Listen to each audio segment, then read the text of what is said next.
Now we feel Hyundai has done just enough to differentiate the Active from the i20 when it comes to styling. It gets a new front bumper, which looks more aggressive now. It's got these big large fog lamps, it's got a pseudo skid plate, and even the headlamps have been changed a bit. These have DRLs and are projector type.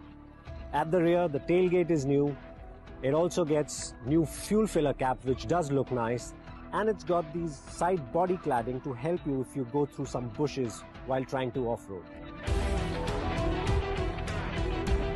It also gets roof rails and a higher ground clearance, along with nicer looking wheels.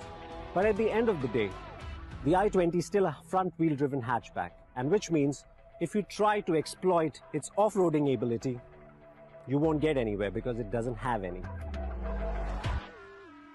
Which means there's a lot of pushing and shoving that we need to do now that we've got it beached.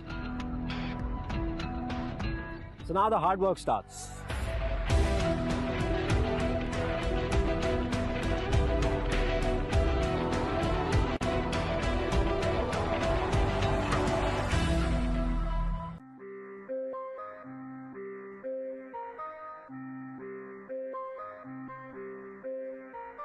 Now that we've told you what not to do with the Active, as in take it off-road, on the beach, on trails, let's now tell you how it is on the road.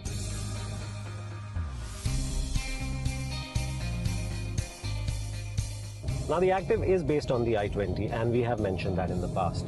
So what you get is the same chassis, the same shell, and the same underpinnings. Now it might have a slightly higher ground clearance than the regular hatchback, but that hasn't affected the car's behavior on the road. So the ride is still nice, the handling is still acceptable, and it continues to get the same engine and gearbox options. Now we're driving in Goa, narrow roads, and honestly, we can't tell the difference, but probably when it comes for a test, we would be able to comment on that more. But the bottom line is, it still is a nice, potent car to drive, and it's not noisy, it's got a refined engine.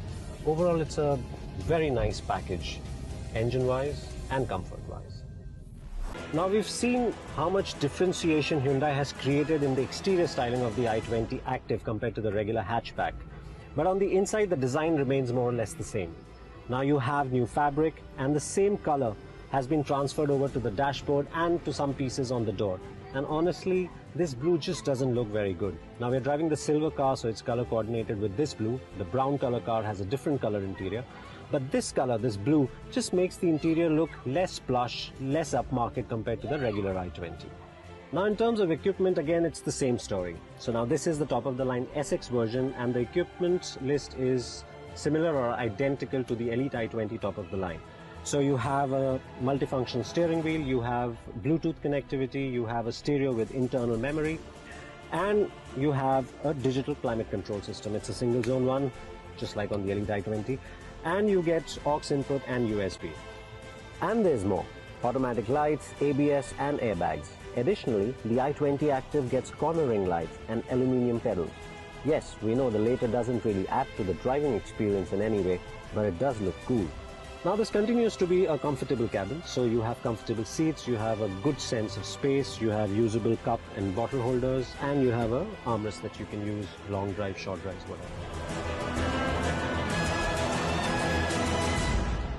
So the question is, should you buy this over the current crop of crosses already available in the market? We think so, yes. Should you buy it over the Elite i20? Well, on that count, we're not so sure.